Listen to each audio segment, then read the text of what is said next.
ஓம் சாந்தி. எல்லோரும் சந்தோஷமாக இருக்கிறீங்களா? ஸோ இறைத்தூதர்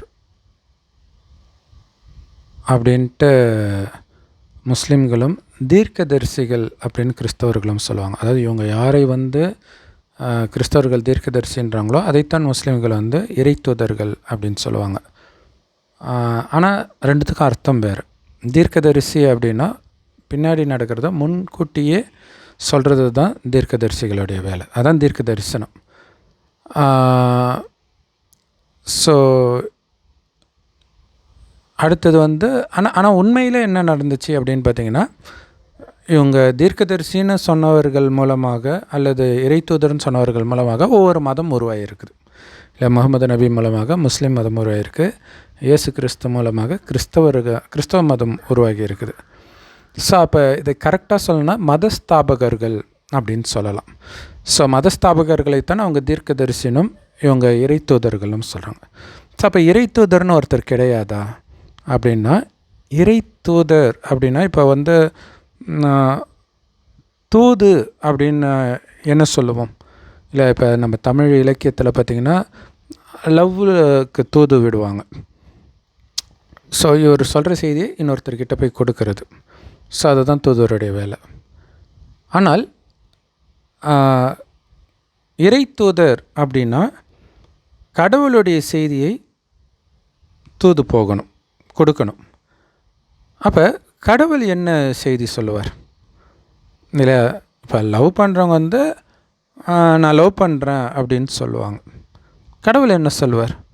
இப்போ நீங்கள் அந்த தூதுவர் அப்படின்னாலே கடவுளை விட்டுருங்க. ஜென்ரலாக உங்களுக்கு என்ன ஞாபகம் வரும்? அமைதி தூதுவர் அப்படின்றது ஞாபகம் இருக்கும். அது எப்போ வரும்? யுத்தம் நடக்கும் பொழுது அமைதி தூது விடுவாங்க.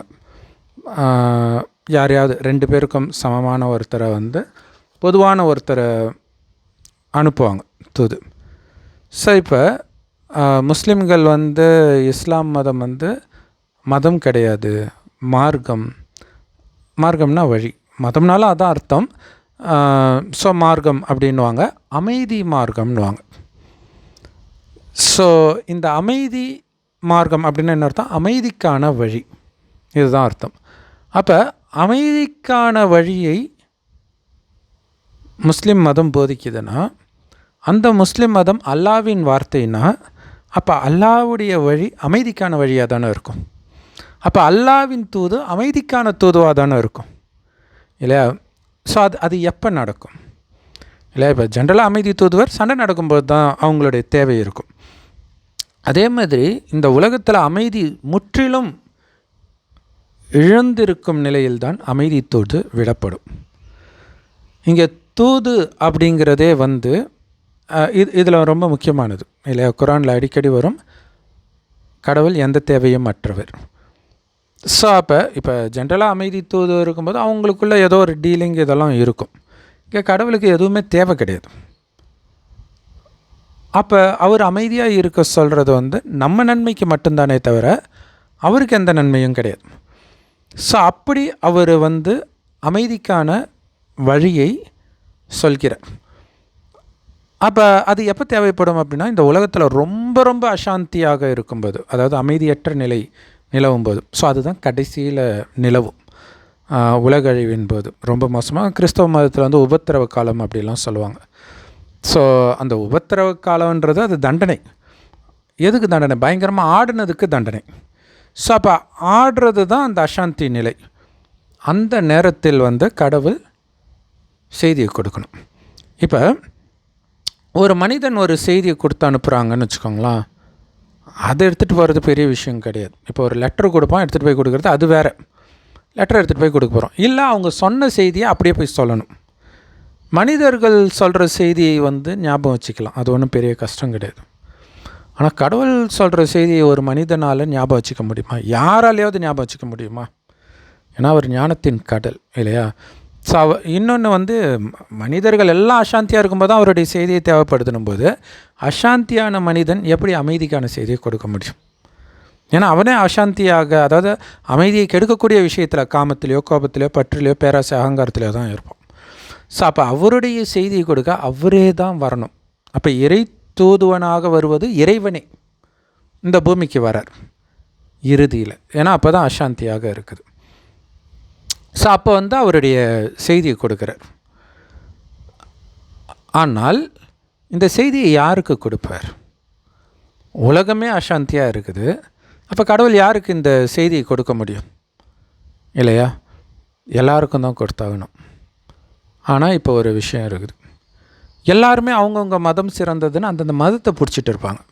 மத ஸ்தாபகர்கள் உருவாக்கின மதத்தை பிடிச்சிட்டு இருக்கும்போது இவர்கள்கிட்ட கடவுள் எப்படி செய்தியை கொடுக்க முடியும்? இல்லையா? ஸோ அப்போ முதல்ல அவர் ஒரு வயோதிகர் உடலில் தான் வரார். அந்த வயோதிகருக்கு பிரம்மா அப்படின்னு பேர் வைக்கிறார். இந்த பிரம்மாவைத்தான் ஆதாம் அப்படின்னு சொல்கிறோம். ஆனால் ஆதாம் ஆரம்பத்தில் தானே படைக்கப்பட்டார், எப்படி இறுதியில் அப்படின்னு ஒரு டவுட் வரும். ஸோ நீங்கள் பைபிள்லாம் பார்த்தீங்கன்னா வானத்தையும் பூமியையும் பிரித்தார் அப்படின்னு இருக்கும். அலங்கோலமாக இருக்குது. ஸோ அப்போ வானம் அதாவது தலைகீழே இருக்குதுன்னு அர்த்தம். உலகமே தலைகீழே இருக்கும்போது இதுதான் சரி இதுதான் தப்புன்னு பிரித்தறியக்கூடிய ஞானத்தை கொடுக்கிறார் கடைசி நேரத்தில். எதனால் நீங்கள் பாவம் செஞ்சீங்க அப்படிங்கிற விஷயத்தெல்லாம் கொடுக்குறார். ஸோ அதோடைய சாரம் என்ன அப்படின்னா, கடவுள் சொல்கிறாரு, இது 5000 வருட காலச்சக்கரம். இதில் முதல் பாதி சொர்க்கம், அடுத்த பாதி நரகம், கடைசி 100 வருடம் இறைவன் ஒரு வயோதிகர் உடல் வரார். அவருக்கு பிரம்மன் பேர் வைக்கிறார். அவர் வாய் வழியாக ஞானத்தை கேட்டவங்க தான் மறுபடியும் சொர்க்கத்துக்கு போவாங்க. ஏன்னா இது நான் ஸ்டாப்பாக இரவு பகல் மாதிரி சொர்க்கம் நரகம் சொர்க்கம் நரகம். சொர்க்கம் தானாக நரகம் ஆகிடும். ஏன்னா பழசாகிறது தான் நரகம். மீண்டும் புதுசாக்கிறதுக்கு தான் இறைவன் வரார். வேர்ல்டு ரெனியூவல்னு கிறிஸ்டியன்ஸ் சொல்லுவாங்க. ஸோ அப்போ ஒரு செய்தியை கொடுக்குறார். என்ன செய்தி கொடுக்குறாருன்னா, சொர்க்கத்தில் காமம் கோபம் பற்று பேராசை அகங்காரம்னா என்னன்னே தெரியாது. இந்த காமம் கோபம் பற்று பேராசை அகங்காரன்ற 5 விகாரம் ஆணிடமும் இதே 5 விகாரம் பெண்ணிடம் உள்ள இணைந்த ரூபம் தான் 10 தலை ராவணன். ஸோ அவன் எல்லாருக்குள்ளேயும் இப்போ இருக்கிறான். அவனை தான் சாத்தான் மாயா அப்படிலாம் சொல்கிறோம். அப்போ அவனை எப்படி அழிக்கிறது அப்படின்னா, அவன் கடந்த 2500 வருடமாக தான் இந்த பூமியில் இருக்கிறான். அதுக்கு முன்னாடி கிடையாது. இதே பூமி தான் சொர்க்கமாக இருந்துச்சு. குறிப்பாக பாரத பூமி தான் சொர்க்கமாக இருந்துச்சு. அங்கே வாழ்ந்தவர்கள் இந்த காமம் கோபம் பற்று பேராசை அகங்காரன்ற சாத்தான் இல்லாதனால தான் அவங்களுக்கு கோயில் கட்டி இந்துக்கள் வணங்குறாங்க. மனுஷங்க தான் அவங்க, ஆனால் தெய்வீக குணம் நிரம்பியவர்களாக இருந்தாங்க.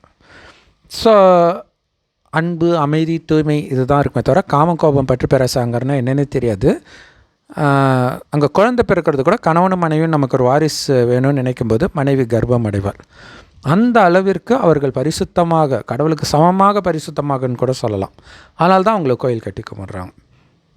இயேசு கிறிஸ்து கூட குழந்தை மாதிரி பரிசுத்தமாகாமல் சொர்க்கத்துக்கு போக முடியாதுன்னு சொல்லியிருப்பார். சரி, அப்படி இருந்தவர்கள் நரகத்தில் வரும்போது காமம் கோபம் பற்று பேராசை அகங்காரம் வருது. இத்தனைக்கும் சொர்க்கத்தில் ரொம்ப அழகாக இருப்பாங்க, ஆனால் காமம் வராது, சின்ன சலனம் கூட வராது. சொர்க்கத்தில் ரொம்ப பணக்காரர்கள் தங்க செங்கலால் கட்டப்பட்ட மாடு மாளிகையில் இருப்பாங்க. ஆனாலும் எல்லாம் சமமாலாம் இருக்க மாட்டாங்க. அங்கேயும் ஏழை பணக்காரன் எல்லாம் இருப்பான். ஆனால் சாப்பாட்டுக்கு வழி இல்லாத ஏழை கிடையாது. பணக்காரனோடு ஒப்பிடும்போது ஏழை, அவ்வளோதான். அவனும் தங்க மாடு மாளிகையில் தான் இருப்பான். ஜஸ்ட் பை கம்பேரிசன் அவன் ஏழை, அவ்வளோதான்.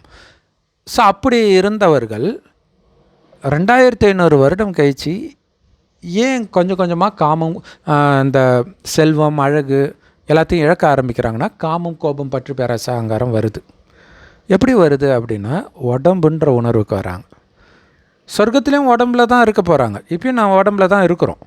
ஆனால் சொர்க்கத்தில் உடம்பில் இருந்தாலும் இந்த உடலை இயக்கக்கூடிய ஆத்மா தான் நான்ற உணர்வில் இருப்பாங்க. ஆத்மானா உயிர், அது புருவமத்தில் நட்சத்திரமாக ஜொலிக்கினால்தான் இங்கே போட்டு வைக்கிற பழக்கம் இருக்குது. ஸோ ஒருவரை ஒருவர் ஆத்மானே பார்ப்பார்கள். அதனால் சதா ஆனந்தமாக இருப்பாங்க. ஏன்னா ஆத்மாவுடைய உண்மையான குணம் அமைதி, ஆனந்தம், தூய்மை. அவங்களுடைய கவனம் உடலின் பக்கமே போகாது. ஏன்னா ஆத்மா தான் கண் வழியாக பார்க்குது, வாய் வழியாக பேசுது, எல்லாத்தையும் அதுதான் பண்ணுதுன்னா எது பண்ணுதோ அதில் தானே கவனம் இருக்கணும். இதன் மூலமாக உடல் மூலமாக பேசுது, உடல் மூலமாக பார்க்குது, உடல் மூலமாக ஒரு காரியத்தை செய்யுது. ஆனால் செஞ்சிட்டு இருக்கிறவர் ஆத்மா. அதில் கவனம் இருக்கனால வெளி உலக விஷயத்தில் மயங்காது. ஆனால் 2500 வருஷம் கழிச்சு ஆத்மான்றதை கொஞ்சம் கொஞ்சமாக மறக்க ஆரம்பிக்கிறோம். அப்போ என்ன ஆகுதுன்னா, உள்ளேருந்து வந்த ஆனந்தம் கட்டானதுனால ஆனந்தத்தை வெளியில் தேடுறோம் புலனின்பங்கள் மூலமாக. அப்படியே கொஞ்சம் கொஞ்சமாக என்ன ஆகுனா புத்தி மயங்க ஆரம்பிக்கும். ஏன்னா தானே ஆனந்தத்தின் உருவம், சச்சிதானந்த சொரூபம் இந்து மதத்தில் சொல்லுவாங்க இல்லையா, ஆனந்தத்தின் சொரூபன்றதை மறந்து வெளியில் தேட ஆரம்பிக்கிறோம். வெளியில் தேடினா கிடைக்குமா? ஸோ அதுதான் ராமாயணத்தில் கூட சீதை அந்த பொன்மானை அடைந்தாலும் எனக்கு சந்தோஷம்னு நினைக்கிறான், முடிஞ்சு போச்சு, ராவணன் கடத்திட்டு போயிடுறான். அப்போ வெளியில் ஆனந்தத்தை தேடும்போது தான் சாத்தான் கிட்ட மாட்டுறோம். அப்படியே கொஞ்சம் கொஞ்சமாக அப்போ தான் மதங்கள் எல்லாமே வருது. சொர்க்கத்தில் எந்த மதமும் இருக்காது, கடவுளே நினைக்க மாட்டோம். ஏன்னா கடவுளை நினைத்து சொர்க்கத்திற்கு போயிட்டோம். அடைவதற்காக தான் இறைவனை நினைக்கிறது. ஸோ அடைந்த பிறகு தேவை கிடையாது. அதுக்கப்புறம் துக்கம் வரும்போது மறுபடியும் கடவுளை நினைக்கிறோம். அப்புறம் கோயில், மதங்கள், சாஸ்திரங்கள் எல்லாமே வருது. இப்போ கடைசின்னு ஒரு வருடம் இறைவன் வந்து சொல்கிறாரு, மீண்டும் உங்களை ஆத்மான்னு உணருங்க. உடலை நினச்சி தான் இவ்வளோ பிரச்சனை. ஆத்மான்னு உணர்ந்து ஆத்மாவின் தந்தையாகிய என்னை நினைவு செய்யுங்க அப்படின்னு கடவுள் சொல்கிறார். ஸோ கடவுளை அப்பான்னு கிறிஸ்தவர்கள் சொல்கிறாங்க, இந்துக்கள் சொல்கிறாங்க. முஸ்லீம்கள் அப்பாலாம் கிடையாது, எஜமானன்றாங்க. அதுவுமே கரெக்டு தான், எஜமானனும் கூட தான். அதுக்கான அர்த்தம் கூட நம்ம ஏற்கனவே சொல்லியிருக்கிறோம் இல்லையா? எஜமானன் அனுமதி இல்லாமல் வேலைக்காரன் ஏதாவது பொருளை தொட முடியுமா, ஏதாவது ஒரு வேலை செய்ய முடியுமா? அந்த மாதிரி கடவுளின் அனுமதி பெற்றே அனைத்தையும் செய்வதினால், அவருடைய கட்டளைக்கு கீழ்ப்படிந்த வேலைக்காரனாக இருப்பதினால் அவர் நமக்கு எஜமானன். ஸோ எல்லாமே எல்லா மதத்தில் சொல்லப்பட்டதுமே ரைட்டு தான். ஆனால் அதை நாம் வந்து அதில் கண்டிப்பாக சரியாக தான் இருக்குது. எனக்கு தான் புரியல அப்படின்னு நீங்கள் யோசித்து பார்க்கும்போது அதோடைய உண்மை தெரியும். இல்லை அது தப்புன்னு நீங்கள் நினச்சிட்டிங்க அப்படின்னா மற்ற மதங்களின் மீது உங்களுக்கு வெறுப்பு வந்துடும். ஸோ அதுதான் ஒவ்வொரு மதத்திலையும் உள்ள பிரச்சனையே. ஆனால் எல்லா மதத்திலையும் ஒரே விஷயத்தை போதிக்கிறது மட்டும் இல்லை, அதில் சொல்லப்பட்ட கதையே ஒரே கதை தான். அதுதான் நம்ம திரும்ப சொல்கிறோம். ஸோ அதுக்காக தான் நம்ம ராமாயணம், பைபிள் இது எல்லாத்தையும் சேர்த்து சொல்ல வேண்டியதாக இருக்குது. ஒரே கதை இங்கே இருக்குது பாருங்கள் அப்படின்ட்டு. ஸோ இப்போ இங்கே முக்கியமான விஷயம் என்ன அப்படின்னா, இறை தூதர், அதை பற்றி தான் நம்ம பேசிகிட்ருக்குறோம். கடைசி இறை தூதர் அப்படின்னு முகமது நபி கடைசி இறை தூதர் அப்படின்னு சொல்கிறாங்க இல்லையா? ஸோ இறை தூதர் அப்படின்ற வார்த்தையே முஸ்லீம் மதத்தில் மட்டும்தான் ஃபாலோ பண்ணப்படுது, வேறு எங்கேயுமே கிடையாது. தீர்க்கதரிசி அப்படி இருக்கும். இயேசு சொல்லும்போது கடவுள்னே சொல்லிடுவாங்க, அல்லது கடவுளின் குழந்தைன்னு சொல்லியிருப்பாங்க. இறை தூதர்னு இருக்காது. முகமது நபி கடைசி இறை தூதர் அப்படின்னு சொல்கிறாங்க இல்லையா? இதுக்கு இன்னொரு அர்த்தம் என்னென்னா, முகமது நபின்ற அந்த வார்த்தையை கட் பண்ணிட்டு கடைசி இறை தூதர் அப்படின்னு நீங்கள் வச்சிங்கன்னு வச்சுக்கோங்களா, இறை தூதர் கடைசியில் வருவார் அப்படிங்கிறதான். ஸோ முஸ்லீம்களுமே ஏற்றுக்கிற ஒரு விஷயம் என்னென்னா, கடைசியில் இயேசு தான் வருவார் அப்படின்னு ஏற்றுக்கிறாங்க. முகமது நபி வரமாட்டார், இயேசு தான் வருவார். ஸோ எனக்கு தெரியாது இது ஆக்சுவலாக ஒரு முஸ்லீம் சகோதரர் சொன்னதை வச்சு தான் சொல்கிறேன். நம்ம இப்போ தான் குரானே படிச்சுட்டு இருக்கிறோம் இல்லையா? ஒரு 4வது சாப்டர் தான் படிச்சுட்ருக்கோம். ஸோ அதனால் ஏன்னா நிறைய பேர் சொல்கிறது தப்பாக சொல்கிறதுனால நான் சொல்லி உடனே கமெண்ட்டில் வந்து பாருங்கள் அப்படி கிடையாது, வேறு இடத்துல இருக்குதுன்னு சொல்லுவீங்க. ஸோ அதனால் நான் முன்னாடியே சொல்கிறேன், ஒருவேளை அவர் சொல்லி தப்பாக இருந்தால் மன்னிச்சிக்கோங்க. ஸோ அப்போ அவர் சொன்னதை வச்சு பார்க்கும்போது இயேசு தான் வருவார் கடைசியில் அப்படின்னு சொல்கிறாங்க. சரி, ஓகே. இயேசு வந்து கடைசியில் என்ன பண்ணுவார்? இறந்தவர்களை உயிர்ப்பிப்பார் இப்படின்னு இருக்கும். சரி, இயேசு என்ன பண்ணார்? அவருடைய பைபிள் படி பார்த்தீங்கன்னா, ஒருவேளை குரான்லேயும் அப்படி தான் இருக்கா தெரியாது, பைபிள் படி இயேசுவை வந்து கொன்னுடுறாங்க, செத்துறார் சிலுவையில். அடுத்தது 3வது நாள் உயிர் திழறார். இதுதான் நடக்குது. அங்கே வந்து கட்டிய வீட்டை இடித்து மீண்டும் எழுப்புவேன், வீட்டை கட்டி எழுப்புவேன்ட்டு ஒரு வசனம்லாம் வரும். ஸோ இது இயேசுவைத்தான் சொல்கிறாங்க. இறந்து மீண்டும் வந்தார் பார்த்தீங்களா, அதை தான் சொல்கிறாங்க அப்படின்னு சொல்லுவாங்க. ஸோ இப்போ இயேசுவை வந்து கிறிஸ்தவர்களுடைய அசைக்க முடியாத நம்பிக்கை ஒன்று இருக்குது. அது வந்து மற்ற மதத்தை சார்ந்தவர்களுக்கு வந்து அது நகைப்பாக தான் இருக்கும். ஆனால் கிறிஸ்தவ மதத்துடைய அஸ்திவாரமே, அந்த நம்பிக்கையின் அஸ்திவாரமே இது தான். நான் ஏன் கிறிஸ்தவனாக மாறணும் தெரியுமா அப்படின்னு சொல்கிற பதிலாக இது தான் இருக்கும். எல்லா பாதிரியார் எல்லாருமே இதான் சொல்லுவாங்க. நீங்களும் கேள்விப்பட்டிருப்பீங்க, நீங்களும் சிரித்து கூட இருக்கலாம். அது என்ன அப்படின்னா,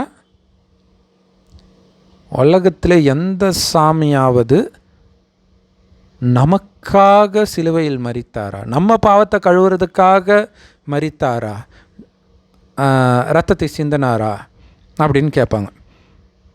ஸோ நாம் கூட பைபிள் சேனலில் அந்த வீடியோலாம் போட்டிருக்கிறோம். நீங்கள் செய்கிற பாவத்திற்கு நீங்கள் தானே பாவத்தை கழுவ முடியும், இன்னொருத்தருக்கு எப்படி தண்டனை கொடுக்க முடியும் அப்படின்னு சொல்லியிருப்போம். ஸோ அதற்கான அர்த்தமே வந்து இன்றைக்கி பைபிள் கிளாஸ் எடுக்கும் பொழுது கடவுள் டச் பண்ணார், எனக்கு ஆச்சரியமாக இருந்துச்சு. அப்போ தான் எனக்கு தெரிஞ்சுது எல்லா மதத்துலேயும் இருக்கிறது ரைட்டு தான், அதை நம்ம புரிஞ்சிக்கிறதுக்கு தான் நமக்கு டைம். ஏன்னா நம்ம வந்து என்ன பண்ணிடுறோம், ஒன்று ரைட்டுன்னு முடிவு பண்ணிவிட்டு மற்றதெல்லாம் தப்புன்னு இக்னோர் பண்ணிடுறோம். இல்லை, அதில் ஏதோ ரைட் இருக்குது, பட் நமக்கு அது புரியல அப்படின்னும் பொழுது ஒரு டைம் கடவுள் கண்டிப்பாக டச் பண்ணுவார். ஸோ அந்த மாதிரி டச் பண்ண ஒரு அற்புதமான விஷயத்தை தான் நான் ஷேர் பண்ணுறேன். அது என்ன அப்படின்னா, நாம் செய்கிற பாவத்தை கடவுள் கழுவாரா? சரி, இயேசு கழுவாரா? கடவுளை, அதாவது இயேசுவை கடவுள்னு சிலர் ஏற்றுக்குவாங்க, சிலர் ஏற்றுக்க மாட்டாங்க. இயேசுவா அல்லது வேறு யாரோ கூட கழுவ முடியுமா? நான் செய்த பாவத்தை பிறர் வந்து கழுவ முடியுமா அப்படின்னா, இப்போ எதுக்கு பாவத்தை கழுவணும்? ஏன்னா பாவம் இருந்தால் நாம், அவங்க வந்து பாவத்தின் சம்பளம் மரணம் அப்படின்னு சொல்கிறாங்க. அப்படி பார்த்தா மரணிக்காத யாருமே கிடையாது இல்லையா?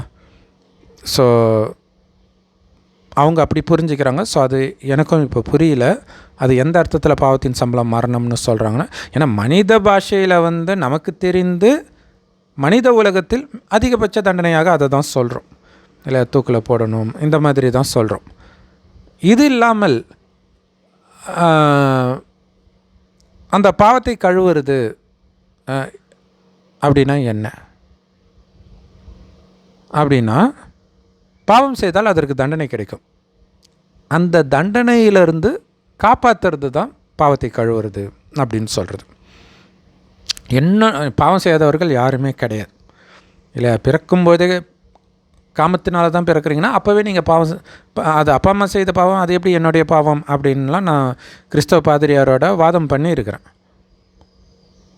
அவங்க அப்படி புரிஞ்சுக்கிறாங்க. ஏன்னா அந்த மறுஜென்மம் இல்லை, முன்ஜென்மம் இல்லை, அது சொல்லப்படலை, அது டைரெக்டாக சொல்லப்படலை தவிர எல்லாத்துலேயும் சொல்லப்பட்டு இருக்குது. அதை நம்ம சொல்கிறோம், புரிஞ்சுக்கிறவங்க புரிஞ்சுக்குவாங்க, அல்லது அதை நாமளே கூட இன்னும் புரிஞ்சிக்க வேண்டியது இருக்கலாம், தெரியாது. ஸோ அப்போ வந்து எப்படி பாவம் செஞ்சேன்னு சொல்ல முடியும் அப்படின்னு நம்ம கேட்கலாம். ஸோ ஆனால் இந்து மதத்தில் வந்து பார்த்திங்கன்னா, நீங்கள் முன்ஜென்மத்தில் செய்த பாவத்திற்கான தண்டனை தானே இப்போ அனுபவிச்சிட்ருக்கிறீங்க. ஒரு சிலர் ஊனமாக பிறக்கிறாங்க, ஏழையாக பிறக்கிறாங்க, இந்த மாதிரி ரொம்ப சித்திரவதையெல்லாம் அனுபவிக்கிறாங்க சின்ன வயசுலேயே. இதெல்லாம் முன்ஜென்மத்தில் அப்படி பண்ணியிருப்பாங்க அப்படின்னு நம்ம ஈஸியாக இந்து மதத்தில் பதில் சொல்லிடலாம்.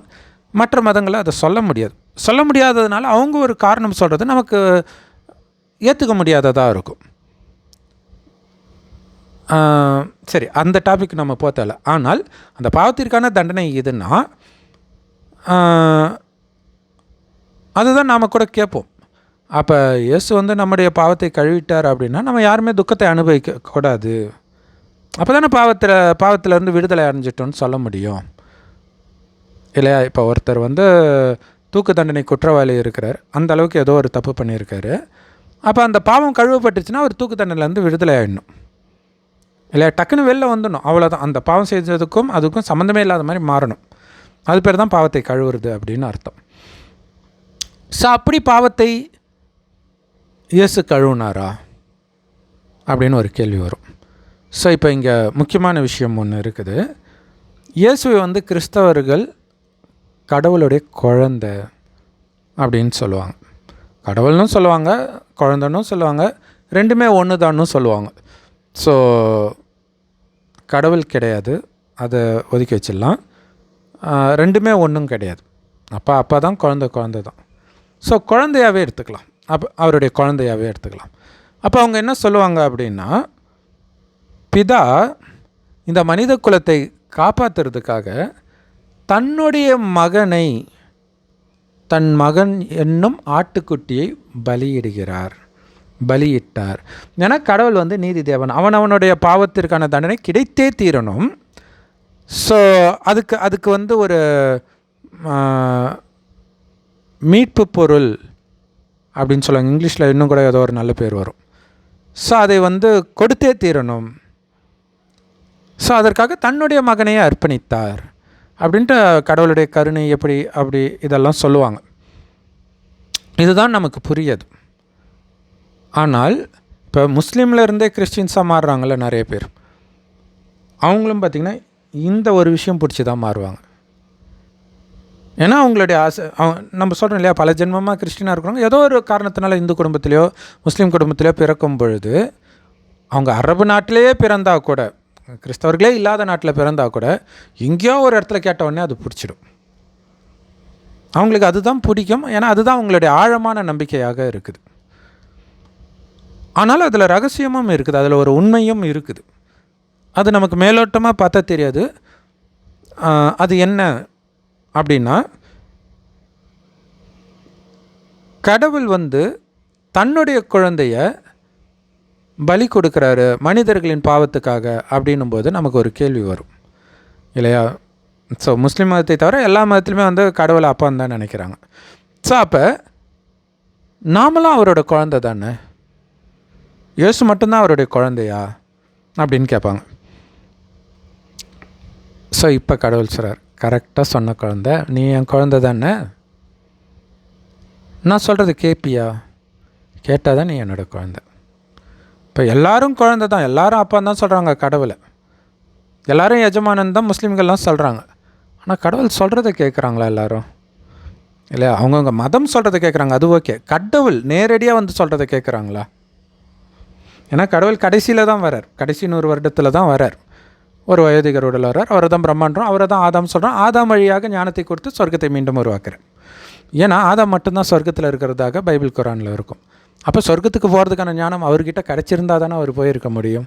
ஆனால் அது என்ன ஞானம் கொடுத்தாருன்றது இல்லை எதுலேயுமே. சரி, ஸோ அதுதான் இப்போ நடந்துகிட்ருக்கு. ஒருவேளை அதிலே இருந்துட்டால் கடவுள் வர வேண்டிய அவசியம் கிடையாது இல்லையா. ஸோ அதுக்கு தான் கடவுள் இப்போ வரார், சொல்கிறார். என்ன சொல்கிறார்? மீண்டும் உங்களை ஆத்மான்னு என்னை நினைவு பண்ணிக்கிட்டே இருங்க. கடவுள் செம்பொன் நிறமான ஒளி உலகத்தில் நட்சத்திரமாக இருக்கார். அவரை தான் அல்லான்னு முஸ்லீம்களும், பரமபிதான் கிறிஸ்தவர்களும், சிவன் இந்துக்களும் சொல்கிறோம். கடவுள் ஒருவர். அதனால தான் இந்து மதத்தில் நிறைய தெய்வங்கள் இருந்தாலும் எல்லாருக்கும் மனித உடல் இருக்கும், சிவனை தவிர. சிவனுக்கு மட்டும் லிங்க ரூபம் இருக்கும், ஒளி ரூபம். சிவலிங்குக்கு அர்த்தமே அதுதான் இல்லையா. லிங்குனா நினைவார்த்தம் அப்படின்னு அர்த்தம், சிவனா கடவுள், சிவனுடைய நினைவார்த்தம் அப்படின்னு அர்த்தம். ஸோ அப்போ அவ்வளோ பெரிய லிங்கம் சைஸ்லாம் அவர் கிடையாது, கண்ணுக்கு தெரியாது நுட்பமான ஒளிப்புள்ளி. பூஜை பண்ணால் கொஞ்சம் பெருசாக தான் வச்சாகணும் இல்லையா. ஸோ அதனால் அது பண்ணுறாங்க. ஆத்மாவும் அதே சைஸ் தான் இருக்குது. கடவுள் எப்படி இருக்காரோ அப்படி தான் இருக்குது ஆத்மாவும். ரெண்டையுமே பார்க்க முடியாது, உடம்பை தான் பார்க்க முடியும். ஸோ இப்போ மறுபடியும் ஆத்மான்னு என்னை நினைக்க அந்த சக்தி வரும். ஆத்மான்ற உணர்வில் நிலைச்சிருக்கிற சக்தி சொர்க்கத்தில் இருந்துச்சு இல்லையா. அந்த சக்தி குறைஞ்சதுனால தான் புத்தி தடுமாற ஆரம்பிச்சிது. ஸோ அப்போ அந்த சக்தியில் நீங்கள் நிரப்பிக்கணும் அப்படின்னா இறைவனை நினைக்கணும். இறைவனை நினைக்கிறதுக்கு மிகப்பெரிய எதிரியாக என்ன தெரியுமா இருக்க போகுது? உடம்புன்னு நினச்சி நீங்கள் பண்ண அத்தனை வேலையும் உங்களுக்கு இப்போ தடையாக இருக்க போகுது. இல்லை நீங்கள் உடம்புன்னு நினைக்கிறீங்கன்னு வச்சுக்கலாம். நீங்கள் உதாரணத்துக்கு ஒரு ஆண்னு வச்சுக்கோங்களேன். அப்போ ஒரு பெண்ணை பார்த்தால் உங்களுக்கு ஒரு ஈர்ப்பு வருது, பெண்ணுனா ஆணை பார்த்தால் ஈர்ப்பு வருது. ஆனால் உங்களுக்கு தெரியாத விஷயம் என்னென்னா, ஆண் உடம்புல அதே ஆத்மா, அதே கலரு, அதே சைஸு, அதே தான் இருக்கும். அதே ஆத்மா ஆண் உடம்புல இருக்கிற அதே ஆத்மா முன் ஜென்மத்தில் பெண்ணாகவும் பிறந்திருக்கும். பெண் உடலை எடுத்துருக்கோம், அவ்வளோதான். அது போட்டிருக்கிற ட்ரெஸ்ஸு தான் மாறுறது. ஸோ அப்படி ஆத்மா நான் அப்படின்ற உணர்வில் வர்றது பெரிய கஷ்டமாக இருக்கும் இல்லையா. அப்போ அந்த ஆண் பெண் ஈர்ப்பு, அதேமாதிரி மதங்கள் இல்லையா. ஸோ உடம்புன்னு பார்த்திங்கன்னா இவங்க ஹிந்து, இவங்க கிறிஸ்டின், முஸ்லீம், யூதன், அமெரிக்காக்காரன், இது மாதிரி பல விதமான பிரிவினைகள் இருக்கும். அப்போ எப்படி அவங்கள நீங்கள் சகோதரனாக பார்ப்பீங்க? கடவுளுடைய குழந்தையாக பார்ப்பீங்க? ஒரு குடும்பமாக எப்படி பார்ப்பீங்க? இல்லை முஸ்லீம்கள் பாய் பாய்னாலே எல்லாம் சகோதரர்கள் தான் அர்த்தம். அங்கே சகோதரர்ன்றதே ஆத்மாவை வச்சு வர்றது தான். ஏன்னா உடலை வைத்து பார்த்திங்கன்னா சகோதர சகோதரி ஆகிடும். ஆத்மாவை பார்க்கும்போது தான் எல்லாம் பாய் பாய் சகோதரன். ஏன்னா அந்த காலத்துலலாம் பார்த்திங்கன்னா ஆண் குழந்தைக்கு தான் சொத்து இல்லையா. ஸோ அப்போ கடவுளின் சொத்துக்கு எல்லா ஆத்மாவுக்கும் உரிமை இருக்குது. அது ஆண் உடம்புல இருந்தாலும் சரி, பெண் உடம்புல இருந்தாலும் சரி. அந்த அர்த்தத்தில் கடவுளுக்கு நாம் ஆண் குழந்தைகள். மற்றபடி ஆத்மா ஆணும் கிடையாது, பெண்ணும் கிடையாது. இந்த அர்த்தத்தில் ஆண் குழந்தைகள். ஸோ இப்போ கடவுள் சொல்கிறாரு, எப்போ இந்த ஞானம் கிடச்சிச்சோ அப்போ நீ செத்துட்டேன்னு புரிஞ்சுக்கோன்ற. இது குரானில் நம்ம பார்த்துருப்போம் இல்லையா. சாகுங்கள், மரணிக்க பயப்படுறீங்கன்ட்டு. ஸோ இதை தவறுதலாகத்தான் தேக உணர்வில் பார்க்கும்போது புரியும். ஆத்மான்ற உணர்வில் வரும்போது தான் புரியும். மரணம்னா உடம்புலேருந்து ஆத்மா வெளியேறது தான் இல்லையா. உடம்பை விட்டு ஆத்மா பிரிஞ்சால் மரணம்னு நம்ம சொல்கிறோம். கடவுள் சொல்கிறார், உடம்புன்னு ஒன்று இருக்கிறத மறந்துடு, ஆத்மான்னு உணர்வு, அதுதான் மரணம். ஸோ அந்த உணர்வில் வரும்போது அந்த தேகன்ற உணர்வில் இருக்கக்கூடிய அனைத்தும் உங்களுக்கு மறக்கணும். இல்லை, இப்போ முன்ஜென்மத்து விஷயங்கள் ஏதாவது ஞாபகம் இருக்குதா? கிடையாது. அதுதான் மரணம். மரணிச்சிட்டிங்கன்னா அது ஞாபகம் இருக்கக்கூடாது. ஆனால் இப்போ இதே உடம்புல இருக்கிறீங்க, அதே அப்பா அம்மா, அதே கணவன் மனைவி, அதே குழந்தை, ஆனால் மறக்கணும். எப்படி? கடவுள் சொல்கிறாரு, இப்போ உடம்பு வந்து இன்னாருக்கு கணவனாக, மனைவியாக, அப்பா அம்மாவாக, குழந்தையாக இருக்குது. அந்த உடம்பை விட்டுட்டிங்கன்னா அவ்வளோதான். அந்த உடல் சார்ந்தால் அத்தனை உறவும் கட்டு, வேறு எங்கேயாவது போய் பிறந்துடும். ஆனால் இங்கே பிறக்கல, வெறும் ஆத்மாவாக இருக்கிறோம். ஆனால் பிறக்கிறோம் கடவுளுக்கு, இல்லையா? அப்போ கடவுள் தான் எனக்கு அப்பா மட்டும் இல்லை, அம்மா, கணவன், மனைவி, குழந்தை, சகல உறவும் எனக்கு அவரே. அப்படி இருக்கணும்னு கடவுள் சொல்கிறார். ஏன்னா இப்போ உலகம் அழிய போகுது. உலகம் அழியிறதுக்கு 100 வருடம் முன்பு தான் கடவுள் வந்து இந்த ஞானத்தை கொடுக்குறார், 1936. இன்னும் 11 வருஷம் தான் இருக்குது, 100 வருஷம் கம்ப்ளீட் ஆக. ஸோ அதனால திருமுறை பார்க்கலாம், இயற்கை சீற்றம், யுத்தங்கள் எல்லாமே பார்க்குறோம். குடும்பத்துக்குள்ளேயும் பயங்கர பிரச்சனை, துரோகம், ரொம்ப கொடூரமாகலாம் நடந்துகிட்டு இருக்கிறத பார்க்குறோம், பாலியல் குற்றங்கள் எல்லாம். ஸோ உலகம் அழியணுன்னா அதுக்கேற்ற மாதிரி பாவமும் நிறையா இருக்கணும். பாவக்கூடம் நிரம்பும் போது தான் தண்டனை கிடைக்கும். ஸோ அதையும் பண்ணிகிட்டு இருக்கிறாங்க ஒரு பக்கம். இப்போ என்ன நடக்குது அப்படின்னா, எல்லா மதத்துலேயுமே வந்து கடவுள்கிட்ட முறையிடுவாங்க. யா அல்லா, ஏசப்பா, முருகா அப்படின்ட்டு. என்ன முறையிடுவாங்கன்னா, ஒன்று தனக்கு கஷ்டம், அதுலேருந்து வெளில வரணுன்னுவாங்க. இன்னொன்று, தனக்கு யார் கஷ்டத்தை கொடுக்குறாங்களோ அவனை கம்ப்ளைண்ட் பண்ணுவான், அவன் நாசமாக போகணும், இந்த மாதிரி நிறைய கம்ப்ளைண்ட் பண்ணுவாங்க. அப்படி இல்லாட்டினா கூட டைரெக்டாக கூட சாபம் விடுவாங்க. அவன் நல்லாவே இருக்க மாட்டான், மண்ணோட மண்ணாக போவான், கை காலெலாம் உடையணும், அப்படி இப்படின்னு சொல்லுவாங்க. ஆனால் இதில் என்ன ஒரு ரகசியம்னா, நீங்கள் இட்ட சாபம் எல்லாமே நடக்கும். இப்போ இல்லாட்டினாலும் அடுத்தடுத்த ஜென்மத்தில் நடக்கும். ஆனால் அது நடந்தால் உங்களுக்கு எப்படி மனசு ஆறும்? உங்கள் கண்ணு முன்னாடி பார்த்தா தானே ஆறும். உங்கள் கண்ணு முன்னாடியே நடக்கும். 24 மணி நேரம் பார்ப்பீங்க அவன் கஷ்டப்படுறது. அது எப்படி சாத்தியம்? உங்களுக்கு குழந்தையாக பிறந்தது தான் அது சாத்தியம். ஸோ நாம் விட்ட சாபத்தை நாமளே அதை அனுபவிப்போம். ஆக்சுவலாக அது குழந்தைக்கு தான் அனுபவிக்குது. ஆனால் அந்த பற்று இருக்குது இல்லை, பற்று இல்லாட்டினா கூட நீங்கள் தானே அந்த குழந்தைய பார்த்துக்கணும், இல்லையா? மன வளர்ச்சி இல்லாமல், கை காலும் முடியாமல் படுத்த படுக்கையாக இருந்துச்சுன்னா ரொம்ப கொடுமை, இல்லை? அது மாதிரிலாம் நான் பார்த்துருக்குறேன். ஸோ அவ்வளோ கொடுமையாக இருக்கும். ஒவ்வொரு நாளும் பயம், பயங்கர பயமாக இருக்கும். நம்ம செத்துட்டால் இந்த குழந்தை நிலைமை என்ன ஆகும்? 30 வயதாகும், 40 வயதாகும். ஆனால் நம்ம உயிரோடு இருக்கிற வரைக்கும் பார்த்துக்குவோம். அதுக்கப்புறம் இந்த உலகம் கை கால் இருக்கிறவனையே எப்படியெல்லாம் ஏமாத்துது.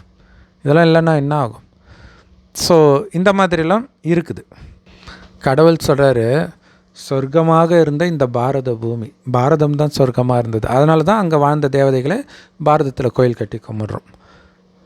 ஸோ எப்படி இன்றைக்கி இவ்வளோ மோசமான நிலைக்கு மாறிச்சு அப்படின்னா, ஒருத்தரை ஒருவர் சபித்தே தான் இப்படி ஆயிடுச்சுன்ற. நான் அடிக்கிறேன், நீ திருப்பி அடிக்கிறேன், நான் அடிக்கிறேன், நீ திருப்பி அடிக்கிறேன், நான் அடிக்கிறேன், திருப்பி அடிக்கிறேன். அடிச்சுக்கிட்டே இருந்தால் இதுக்கு ஒரு எண்டே தேவை இல்லையா? இப்போ கடவுள் சொல்கிறார், சொர்க்கம் வரப்போகுது, விடிய போகுது. இப்போ நீ என்ன பண்ணணும்? நீ செய்த பாவத்திற்கான தண்டனை உனக்கு வந்தே தீரும். ஆனால் அது உனக்கு தெரியாது, அநியாயம் மாதிரி தெரியும். முன் ஜென்மத்தில் நீ பண்ணியிருப்பேன், இந்த ஜென்மத்திலையும் பண்ணுவோம். அவனுக்கு பண்ணியிருக்க மாட்டோம், வேறு ஏதாவது பண்ணியிருப்போம். உதாரணத்துக்கு இருக்கிறதுலே மிகப்பெரிய பாவம் காமன்றார். மனைவியோட வச்சாலும் சரி, இச்சையாக பார்த்தாலும் சரி, அந்த பாவத்தை பண்ணாதவர்கள் யார் இருக்கிறா? அதுக்கும் மேலே அட்வான்ஸாக கள்ளத்தொடர்பு அது இதுன்னு போயிடுச்சு இப்போ. ஸோ அதுக்கான தண்டனை அங்கே அந்த காமத்தில் விழ விழ இங்கே உங்களுடைய சொத்து காணாமல் போயிட்டே இருக்கும்.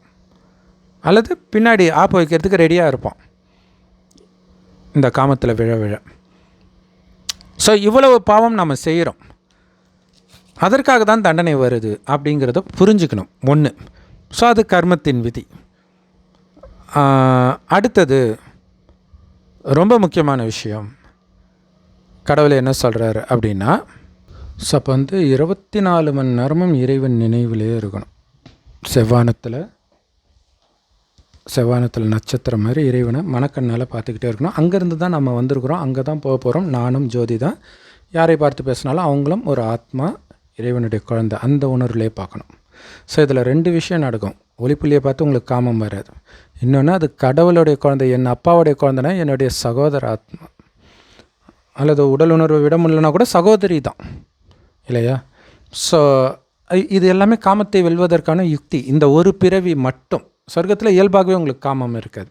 பட் இப்போ இந்த உலகம் ரொம்ப மோசமாக இருக்குது. சொந்த தங்கச்சியே இச்சையாக பார்க்குற உலகமாக மாறிடுச்சு. ஆனால் இங்கே மனைவியே தங்கச்சியாக பார்க்குறது கற்றுக் கொடுக்குறாரு. அதனால தான் பைபிளில் பார்த்திங்கன்னா இப்ராஹிம் தன்னுடைய மனைவியை தங்கச்சின்னு தான் அறிமுகப்படுத்துவார் எல்லாருக்கிட்டேயுமே. அதேமாதிரி யாக்கோபு கூட பண்ணுவார்னு நினைக்கிறேன். யாக்கோபோ வேறு யாரோ ஒருத்தர். சரி, ஸோ இப்போ அந்த ஆத்ம உணர்வுக்கு வரணும். 100% வந்துட்டிங்கன்னா சொர்க்கத்தில் மிக உயர்ந்த பதவியாக ஸ்ரீ நாராயணன் பதவியை அடைய முடியும். ஸோ அதனால தான் சொர்க்கவாசல் திருவிழா பெருமாள்களில் கொண்டாடுறாங்க, சொர்க்கத்தின் முதல் மகாராஜா அப்படிங்கிறதுனால. இப்போ முஸ்லீம்களை வந்து சோதிப்பதற்காகவே அல்லாஹ் படைத்தார் அப்படின்னு சொல்கிறாங்க இல்லையா? அது உண்மைதான். ஆனால் அது எப்போ அப்படின்னா அவர் படைக்கும்பொழுது. படைக்கிறதுன்றது ஜூம் மந்திரகாலி போட்டு கிடையாது. ஞானத்தை கொடுத்து கலியுக அழுக்கு காமம் கோபம்ன்ற சாக்கடையில் மூழ்கி இருக்கிற நம்மளை காமம் கோபம் பற்று பெற சாங்கார்னா என்னன்னே தெரியாத பரிசுத்தமான குழந்தையாக மாற்றுறார், அவருக்கு சமமாக. அதுதான் படைக்கிறது அப்படிங்கிறது, மாற்றுவது ஆக்சுவலாக. மற்றபடி சயின்ஸ் சொல்கிற மாதிரி எப்போவுமே மனிதர்களும் இருக்கிறாங்க, எப்போவுமே பூமியும் இருக்குது. இப்போ என்ன பண்ணணும் அப்படின்னா, நம்ம நிறைய பாவம் பண்ணிட்டு வந்துருக்குறோம். அதுதான் இங்கே முக்கியமான விஷயம் இல்லையா? எல்லா இன்னத்துலேயும் பல பாவம் பண்ணியிருப்போம். அதுவும் ஞானத்தை கேட்டு சொர்க்கத்தில் பாவம் செய்ய மாட்டோம், ஆனால் நரகத்துலேயும் நாம் பெரிய ராஜாக்கள் அந்த மாதிரி தான் இருந்திருப்போம். ஸோ அப்போ என்னென்ன பாவம் பண்ணியிருப்போம் அப்படிங்கிறதும் உங்களுக்கே தெரியும். ஸோ இப்போ அதிலிருந்தெல்லாம் நீங்கள் விடுபடணும். ஆனால் அந்த பாவத்தை தூண்டக்கூடிய விஷயங்கள் நடக்கும். இது இல்லாமல் நிறைய பேரோட கணக்கும் நமக்கு தான் இருக்கும். ஸோ அவர்களும் வருவாங்க, அவங்க மேலே காமம் வரக்கூடாது, பற்று வரக்கூடாது, கோபம் வரக்கூடாது, இது எல்லாமே நடக்கும். காமத்தை தூண்டக்கூடிய விஷயம் ஒரு பக்கம் நடக்கும், கோபத்தை தூண்டக்கூடிய விஷயம் ஒரு பக்கம் நடக்கும், பற்று தூண்டக்கூடிய விஷயம் ஒரு பக்கம் நடக்கும், பேராசையை தூண்டக்கூடிய விஷயம் நடக்கும், நானுங்கிற அகங்காரத்தை தூண்டக்கூடிய விஷயம் நடக்கும். ஆனால் இது எப்பவுமே இது எதுவுமே நீங்கள் தூண்டப்படாமல் அமைதியாகவே இருக்கணும்னா, ஆத்மா நான், என்னுடைய ஒரு பரமாத்மா, மற்றபடி இந்த உலகம் அழிஞ்சிடுச்சு, உடம்பு இல்லாமல் வெறும் ஆத்மா தான் இருக்குது அப்படின்ற உணர்வில் இருந்தால் மட்டுமே அது சாத்தியம். அதுதான் அமைதி மார்க்கன்றது. எது நடந்தாலும் அமைதி. அமைதினா சண்டை போடாமல் இருக்கிறது மட்டும் அமைதி கிடையாது, சத்தம் போடாமல் இருக்கிறது மட்டும் அமைதி இல்லை, மனம் சலனமாகாமல் அப்படியே ஆழ்ந்த அமைதியில் இருக்கிறது. ஸோ அந்த அமைதியை நீங்கள் எப்போ அனுபவம் பண்ண முடியும்னா, இந்த உலகத்துக்கும் எனக்கு சம்மந்தமே கிடையாது. உடல்ன்ற உணர்வில் இந்த ஜாதி, இந்த மதம், இந்த மொழி, அது இதுன்ட்டு வச்சு அடிச்சிட்டு இருக்கிறான். நான் ஆத்மா, கடவுளுடைய குழந்தை, அடிச்சிக்கிற இதுவும் என்னோடய சகோதர ஆத்மா தான், அதுவும் என்னோடய சகோதர ஆத்மா தான். ஸோ இங்கே யாரும் விருப்பம், ஸ்பெஷல் விருப்பமும் கிடையாது, ஸ்பெஷல் வெறுப்பும் கிடையாது. 2 சகோதர ஆத்மாவுக்கும் அமைதியாகணும், அதுக்கு ஆத்மா தூய்மை அடையணும், அதுக்கு இறைவன் நினைவிலிருந்து சுபமான எண்ணம் மனதால் அந்த சகோதர ஆத்மாக்கள் அமைதியாகணும்.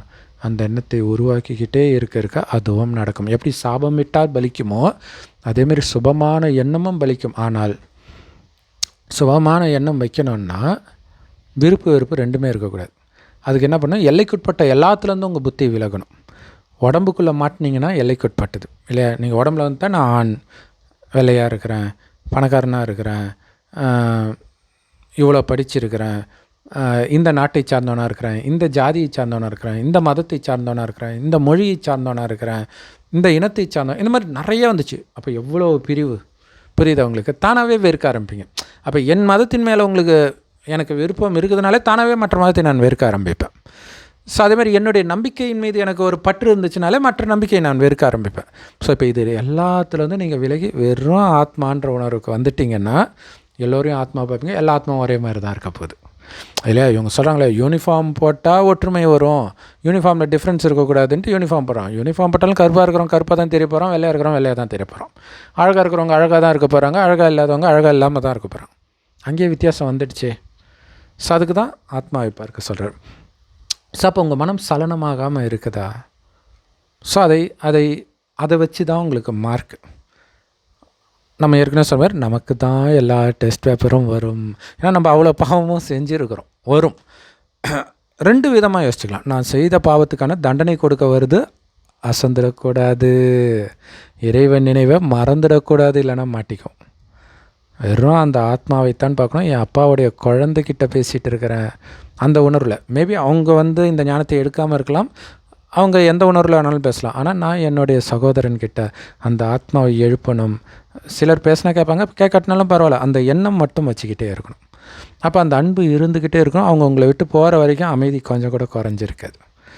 ஸோ இதே மாதிரி காமத்தை தூண்டக்கூடியவர் வரும்போது கூட என்னுடைய சகோதர ஆத்மா கிட்டே பேசிகிட்டு இருக்கிறேன், அந்த ஆத்மா மட்டும்தான் என் கண்ணுக்கு தெரியுது, அந்த கண்ணு கூட என் கண்ணுக்கு தெரியக்கூடாது. ஸோ அப்படி கவனம் இருக்கும்போது எவ்வளோ அழகானவர்கள் வந்தாலும் உங்கள் மனம் சலனமாகாது. சரி, ஓகே, இதெல்லாம் ஒரு பக்கம். துரோகம், பயங்கரமான துரோகம். சொத்தை பிடிங்கி நடுத்தருவில் விட்டுட்டாங்க, நாட்டை விட்டு துரத்திட்டாங்க. நடக்குது இல்லையா, எல்லா இடத்துலையும் நடக்குது. வீட்டுக்கு வீடு சொத்து பிரச்சனை. சில நாடுகளில் பாலஸ்தீனம், உக்ரைன் போன்ற நாடுகளில் நாட்டை விட்டு துரத்தப்படுறாங்க. இதெல்லாம் பார்க்குறோம். இப்போ என்ன பண்ணுவீங்க?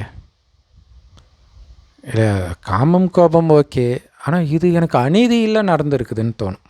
இந்த அநீதி நடக்கும்போது உங்களுக்கு பலம் இருந்தால் திருப்பி அடிப்பீங்க, இல்லாட்டினா நாசமாக போன்னு சாபம் விடுவீங்க. இந்த 2 தானே பண்ணுவீங்க. 2மே ஈக்குவலான குற்றம். அப்போ சண்டை போடுறவன் தான் பாவம் செய்கிறான்னு நினச்சிக்காதீங்க. சண்டை போட முடியாதவன் அந்த தண்டனை கொடுக்குறான் இல்லை, சாபம், அதான் நம்ம சொன்னோமே, நாசமாக போகணுன்னு நினச்சா அவன் உங்கள் குழந்தையாக பிறக்கும்போது அவன் நாசமாக போவான். உங்களுக்கு அப்பா அம்மாவாக இருக்கும்போது, கணவனாக இருக்கும்போது, மனைவியாக இருக்கும்போது நாசமாக போயிடுவாங்க. ரொம்ப கொடூரமானது. அதனால்தான் சாபம் இடாமல் இருக்கிறது மட்டும் இல்லை, அவன் நல்லா இருக்கணும்னு மனதார, வாயை திறந்து கூட சொல்ல தேவை, மனதார அந்த எண்ணம் இருந்துக்கிட்டே இருக்கணும். அது எப்போ சாத்தியம்? பரலோக ராஜ்யம் சமீபத்தில் இருக்கிறதுன்னு இயேசு சொல்கிறார். அதை அப்போ சொல்லிட்டாரு, இந்த ஞானம் அங்கே வெளிப்பட்டுடுச்சு. பட் ஆனால் இப்போ தான் கடவுள் வந்திருக்கார். உண்மையில் இப்போ தான் சொர்க்கம் வரப்போகுது. கிட்ட போயிட்டேன் நான், கிட்ட வந்துட்டால் அதை அழிச்சிடலாமா? சிலர் பார்த்திங்கன்னா ரிட்டையர் ஆகிற நேரத்தில் லஞ்சம் வாங்கி மாட்டிக்குவாங்க. நிறைய நியூஸ் பேப்பரில் பார்க்கலாம் நம்ம. அந்த மாதிரி மாட்டிக்கக்கூடாது. ஆனால் நீங்கள் கிட்ட போக போக டெஸ்ட் பேப்பர் பயங்கரமாக தான் வரும். எல்லோரும் நல்லா இருக்கணும், எல்லோரும் நல்லா இருக்கணும். கடவுளுடைய குழந்தை, அந்த உடம்புன்ற உணர்வே கிடையாது. ஒரு 2 விஷயந்தான், விழிப்பு நிலையில் இருக்கிறான், மயக்க நிலையில் இருக்கிறாங்க, அவ்வளோதான் வித்தியாசம். மயக்க நிலையில் இருக்கிறவன் என் சகோதரன், அவனை எழுப்ப வேண்டியது என்னுடைய கடமை. எண்ணத்தினால் எழுப்புங்க. இல்லை, வார்த்தையில் சொன்னால் சிலர் ஏந்திரிக்க மாட்டாங்க. அந்த சொல்கிற விதமும் இருக்குது. அதை கேட்கக்கூடிய மனநிலை எல்லா நேரமும் எல்லாருக்கும் இருக்காது. அவங்களுக்குன்னு ஒரு டைம் வரும்போது தான் ஏந்திரிப்பாங்க. ஸோ ஆனால் அந்த அன்பு இருந்துக்கிட்டே இருக்கணும். அப்படி நீங்கள் அன்பாக அவன் நல்லா இருக்கணுன்ற எண்ணம் வச்சிட்டிங்கன்னா ஃபுல் மார்க். அதில் நிறைய பேர் ஃபெயில் ஆகிடும். உதாரணத்துக்கு ராமாயணத்தில் பார்த்திங்கன்னா, ஸ்ரீராமர்கிட்ட அவருடைய சொத்தை அபகரிக்கிறாங்க சித்தி.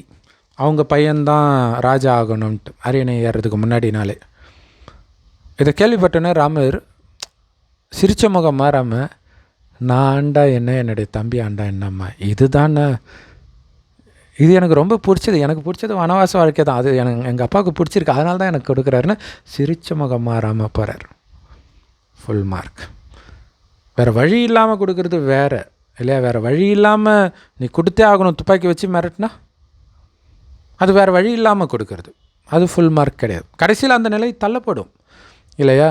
இப்போ பாலஸ்தீனு, உக்ரைன் இந்த மாதிரி நாட்டில் போய் நீங்கள் எங்கே போய் லா பேச முடியும்?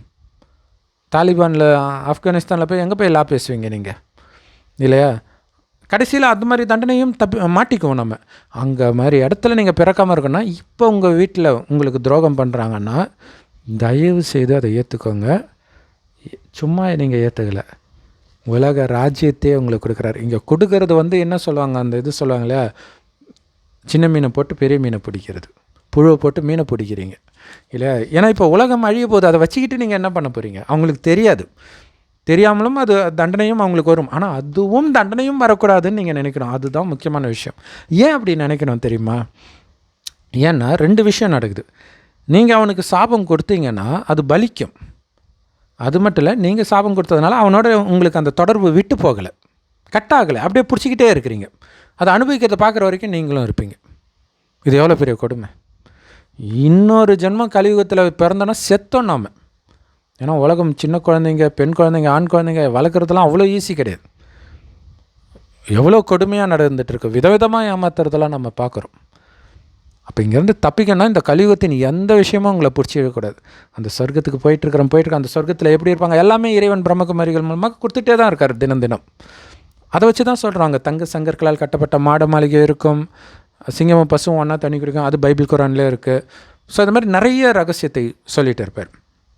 புஷ்ப விமானத்தில் ஏறி இங்கே இந்தியாவில் நீங்கள் ஏறுறீங்கன்னா கண்ணிமைக்கிற நேரத்தில் அமெரிக்காவுக்கு போய்டும். இப்போ என்ன மாதிரி டெக்னாலஜி! இப்போ அதை நோக்கி போயிட்டு இருக்கிறோம். சயின்ஸ் அதுக்கேற்ற மாதிரி டெவலப் பண்ணிட்டு பாருங்கள்.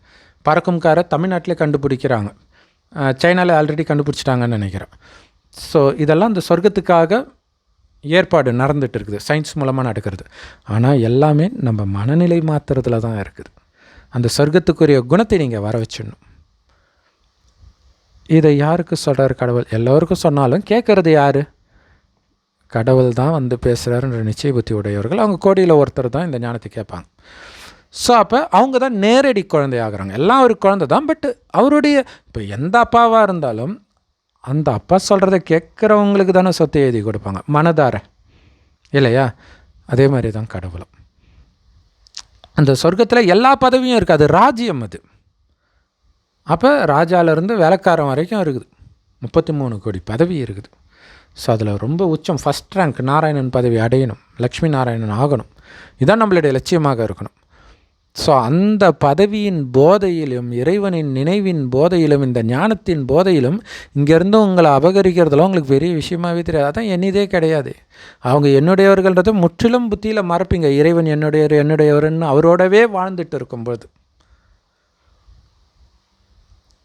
இதுக்கும் இறைத்துவதற்கும் என்ன சம்பந்தம் அப்படின்னு தோணுது இல்லையா? இப்போ இயேசுடைய கதைக்கு வரும். இயேசுவை வந்து குமாரனை மனிதர்களை மீட்பதற்காக பலி கொடுத்தார் இறைவன் சொல்கிறாங்க இல்லையா? எல்லாரும் அவருடைய குழந்தைங்க தான். ஆனால் அவருடைய நேரடி குழந்தைகள் தான் அவர் சொல்கிறதை கேட்டு அனைத்தையும் இழப்பதற்கு தயாராக இருக்கிறாங்க. அதுக்கு பரிசும் இருக்குது.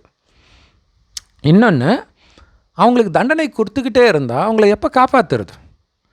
கிறிஸ்தவர்கள் அத்தனை பேரும் இயேசுவை கடவுளாக ஏற்றுக்கிறதுக்கு ஒரே காரணம், நான் செய்த பாவத்தை அவர் கழுவிட்டார், மனப்பூர்வமாக நம்புகிறாங்க. ஆனால் இதில் ஒரு பெரிய விஷயம் என்ன தெரியுமா?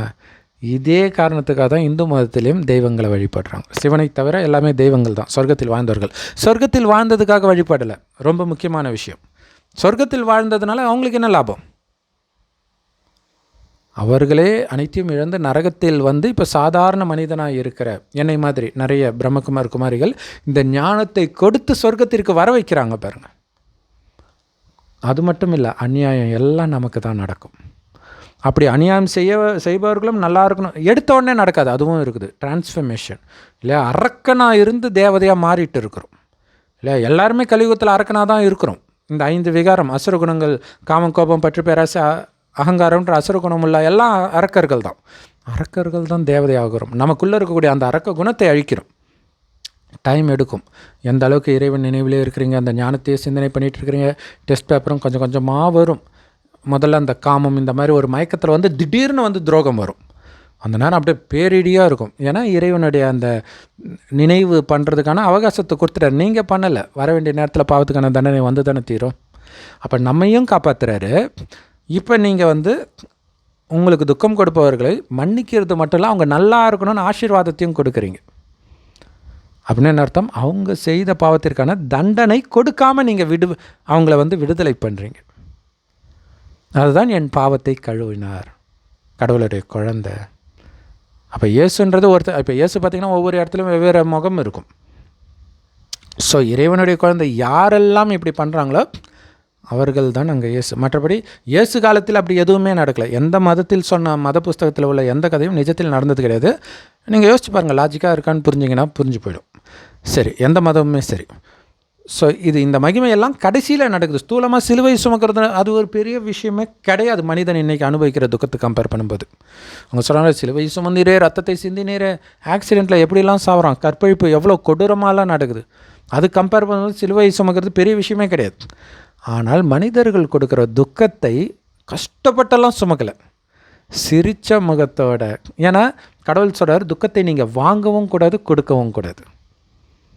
வாங்கக்கூடாதுன்னா என்ன அர்த்தம்? அதை ஒரு சீரியஸாக எடுத்துக்கூடாது. நமக்கு தெரியும் இந்த 5000 வருடத்தில் என்ன பதிவாக இருக்கோ அதே தான் திரும்ப திரும்ப நடக்கும்ன்ற. 5000 வருஷம் முன்னாடி இதே வீடியோ நான் போட்டிருந்தால் தான் இப்போவும் போடுவோம். ஒவ்வொரு 5000 வருஷத்துக்கு ஒரு முறை இதே நேரம் இதே தான் நடக்கும். நீங்களும் இதே தான் பார்ப்பீங்க. உங்கள் மனநிலை இப்போ எப்படி இருக்குதோ அப்படியே தான் எப்போவுமே இருக்கும்.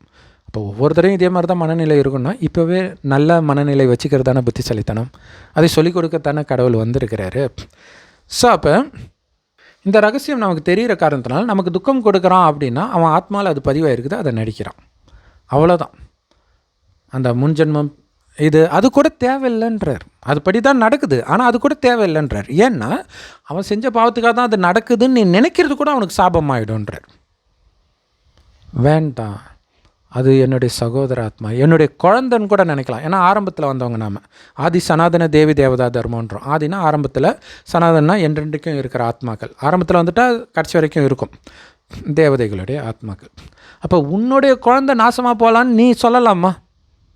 லௌகிக அப்பா அம்மாவே நம்ம பார்க்கலாம், ஆச்சரியமாக இருக்கும். மோசமான பையனை தான் அவங்களுக்கு பிடிக்கும், நம்மளால் புரிஞ்சிக்கவே முடியாது. எப்படான்னு அவனுக்கு சாதகமாக தான் சொத்தெல்லாம் எழுதி வைப்பாங்க, அது எப்படின்னே நமக்கு புரியாது. அப்போ இவர்களே எப்படி இருக்கிறாங்கன்னா கடவுள் எப்படி இருப்பார்? அவர் கருணையின் கடல் அல்லவா? ஸோ அப்போ அந்த குழந்தைகளை அவங்களால மாறவும் முடியாது. தண்டனை இதெல்லாம் கிடைக்கும், பட் ஆனால் அதாவது மாறுவாங்க, அவங்க கடைசியில் மாறுவாங்க. பயங்கர தண்டனை, கை காலெல்லாம் வர முடியாமல் போனால் மாறி தான் ஆகணும், மாறுவாங்க. ஆனால் ஏற்கனவே அவன் பலர்கிட்ட சாபம் வாங்கிட்டு தண்டனை அனுபவிச்சிருக்கான். ஆனால் இருக்கிறதுல மிகப்பெரிய துக்கத்தை உனக்கு தான் கொடுப்பான். காரணம் என்னென்னா அவர்களை மன்னிக்கக்கூடிய சக்தி உங்களுக்கு மட்டும்தான் இருக்குது. அந்த சக்தியைத்தான் நிரப்புறாரு. இப்போ இறைவன் நினைவில் இருந்தால் அந்த சகோதர ஆத்மா ஏனிது கிடையாது அந்த உணர்விலே அந்த ஆத்மா நல்லா இருக்கணும். இங்கே நினைக்க உங்களுக்கு அங்கே பதவி ஏறிக்கிட்டே இருக்கும் சொர்க்கத்தில். அவர்களும் தண்டனையிலேருந்து தப்பிச்சிடுறாங்க. ஏன்னா டைம் முடியுதில்ல, நீ அவன் தண்டனை அனுபவிச்சுட்டே இருந்தால் நீ என்றைக்கு சொர்க்கத்துக்கு போகிறது? சொர்க்கமாக மாறணும்ல. ஸோ அதுக்கு தான் அந்த கணக்கை முடிக்க சொல்கிறார். ஸோ அப்போ பிதா தன்னுடைய மகன் என்ற ஆட்டுக்குட்டியை மனித சிருஷ்டியை பாவத்திலிருந்து மீட்பதற்காக பலி கொடுத்தார் அப்படின்னு இருக்கும். ஆக்சுவலாக இது பைபிள் குரானில் கூட பார்த்திங்கன்னா இப்ராஹிம் கதை அதுதான் இருக்கும். இப்ராஹிமை கடவுள் குழந்தைய பலி கொடுக்க சொல்லுவார், அவர் அழிச்சிட்டு போவார், வெட்ட போவார். அந்த நேரத்தில் கடவுள் வேணாம் பக்கத்தில் இருக்கிற ஆட்டுக்குட்டியை பலி கொடுத்துடுவாங்க. ஸோ இங்கே பலி கொடுக்குற விஷயம் இல்லை, நிஜத்தில் நடந்தது கிடையாது, அதை புரிஞ்சுக்கணும். ஸோ அப்போ ஆடு எப்படி கத்தும்? இறைவன் இந்தியாவில் தான் இந்த ஞானத்தை கொடுக்குறாரு, அதை புரிஞ்சுக்கணும். ஹிந்தியில் தான் கொடுக்குறார், ராஜஸ்தானில் தான் ஹெட் குவார்ட்டர்ஸ். ஸோ அப்போ ஹிந்தியில் தான் பேசுகிறார். ஆடு பலி கொடுக்க சொல்கிறார், ஒட்டகத்தை பலி கொடுக்க சொல்ல, மாடு பலி கொடுக்க சொல்ல. காரணம் இருக்குது. ஸோ ஏன் ஆட்டை பலி கொடுக்க சொல்கிறார் இல்லையா? அவங்க பக்ரீத்துக்கு எதை வேணாலும் வெட்டலாம், ஆனால் பைபிள் குரானில் அங்கே ஆட்டுக்குட்டியை தான் பலி கொடுக்குறாங்க. அதனால தான் அது பேரே பக்ரீத். யாரோ ஒருத்தங்க இல்லை அதுக்கு பக்ரீத் இல்லை, வேறு இடத்துல வேறு ஒரு பேர். இந்தியாவில் உள்ளது தான் அன்பு சகோதரர்களே கரெக்டான பேர். அங்கே ஆடு தானே பலி கொடுக்குறாங்க கதையில், அதுதான் பக்ரானா ஆடு, பலி கொடுத்தல், தியாகத்திருநாள். அப்போ ஆடு எப்படி கத்தும்? மேன்னு கத்தும். மேனா ஹிந்தியில் நான் என்ற அகங்காரத்தை பலி கொடுக்கிறது. நான் ஆண் அப்படிங்கிற அகங்காரத்தை முற்றிலும் பலி கொடுத்து நான் ஒலின்னு நினைக்கும்போது எதிர ஒரு எவ்வளோ அழகான பெண் கவர்ச்சிகரமாக வந்தாலும் உங்களுக்கு காமம் வராது. அந்த பலி கொடுக்கணும். அந்த இடத்துல நீங்கள் இறந்த மாதிரி இருக்கணும்.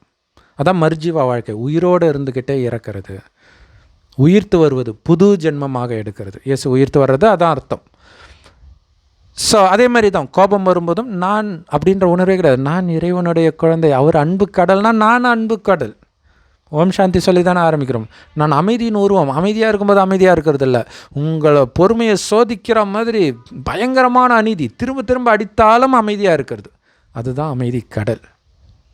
ஏன்னா நான்ன்ற உணர்வில் தான் காமம் வருது, கோபம் வருது, பற்று வருது, பேராசை வருது, அகங்காரம் வருது. அப்போ நான் உடல்ன்றதை வெட்டுறது, வெறும் ஆத்மான்ற உணர்வில் இருக்கிறது. ஸோ ஆத்மாவை பார்க்கும்போது காமம் வராது, கோபம் வராது, பற்று வராது, பேராசை வராது, அகங்காரம் வராது. எல்லாத்துக்கும் மேலே அந்த ஆத்மாவை ஏன் பார்க்கணும்? பரமாத்மாவை பார்க்க ஆத்மாவுடைய பாவம் எரியும். ஏன்னா எந்த ஆத்மாவை பார்த்தாலும் நீங்கள் மனதால் தான் பார்க்க முடியும், இந்த கண்ணுனால் பார்க்க முடியாது. ஸோ அப்படி பிறருடைய குற்றங்களை நீங்கள் மன்னித்து அவர்கள் நன்றாக இருக்க வேண்டும்னு ஆசீர்வாதம் பண்ணுறதுனால தான் உங்களுக்கு அங்கே பதவி கிடைக்குது. அதனால தான் இந்து தெய்வங்களெல்லாம் கண்ணை திறந்தபடி கையை இப்படி வச்சுக்கிட்டு சிரித்த முகத்தோடு இருக்கும். அதோடைய அர்த்தம் என்னென்னா, இப்போ நாம் மனதுக்குள்ளே நடக்கிற விஷயம். அவங்க நல்லா இருக்கணும். யார் முன்னாடி அப்படி இருக்கிறாங்க தெரியுமா? அவங்கள நடு தெருவில் உட்கார வச்சவங்க கிட்ட அப்படி இருக்கிறாங்க. ஆனால் இந்த காரணத்துக்காக தான் அவங்கள நம்ம வழிபடுறோன்னு இந்துக்களுக்கும் தெரியாது. ஸோ பைபிள் சேனலில் இந்த வீடியோ போடும்போது நம்ம சொன்னது என்னென்னா, இயேசு கிறிஸ்துவை வழிபட்ட நேரம் முடிஞ்சு போச்சு அன்பு சகோதரர்களே. இப்போ இயேசு கிறிஸ்துவாக மாறி உங்கள் சகோதர சகோதரிகளை மன்னிக்கிற நேரம் வந்திருக்குது. ஸோ அதே தான் இங்கேயும் சொல்கிறோம். இயேசு கிறிஸ்துவாக மாற வேண்டிய நேரம் அல்லது தேவதைகளாக மாற வேண்டிய நேரம். ஸோ இதே முகமது நபியும் கடைசி ஜென்மத்தில் அதை பண்ணுவார். ஏன்னா காரணம் இல்லாமல் அவருக்கு அவ்வளோ மரியாதை முஸ்லீம் சகோதரர்கள் கொடுக்க மாட்டாங்க. ஒருத்தர் ஃபேமஸாக இருக்கிறாங்கனாலே இறுதி நேரத்தில் அவங்க விழுந்து விழுந்து இறைவனை வெளிப்படுத்தக்கூடியவர்களாக தான் இருப்பாங்க. இல்லாட்டினா மகிமை இருக்காது. ஸோ அங்கே ஒருத்தர் பேரை சொல்லிட்டாங்க, இயேசு பாவத்தை மன்னித்தார்னு. அது ஒருத்தர் கிடையாது. இந்த ஞானத்தை கேட்குற அத்தனை பேருமே இறைவனுடைய குழந்தைகள். அவங்க இறைவனுடைய குழந்தையாக ஒருவரை மட்டும் சொல்லியிருக்கிறாங்க. அதுதான் நம்ம கேட்போம். அப்படின்னா இயேசு மட்டும்தான் கடவுளோட குழந்தை, அப்போ நம்மளாம் சாத்தானுடைய குழந்தையெல்லாம் அப்போ அறியாமையில் நான் கேட்டிருக்கிறேன். ஆனால் இப்போ தான் புரியுது, நம்ம எல்லாருடைய நினைவாகத்தான் அங்கே இயேசு அப்படின்னு சொல்லியிருக்கிறாங்கன்ட்டு. ஸோ இதை பற்றி உங்களுடைய கருத்துக்களை அவசியம் கமெண்ட்டில் நான் எதிர்பார்க்குறேன். ஓம் சாந்தி. தேங்க்ஸ் ஃபார் வாட்சிங்.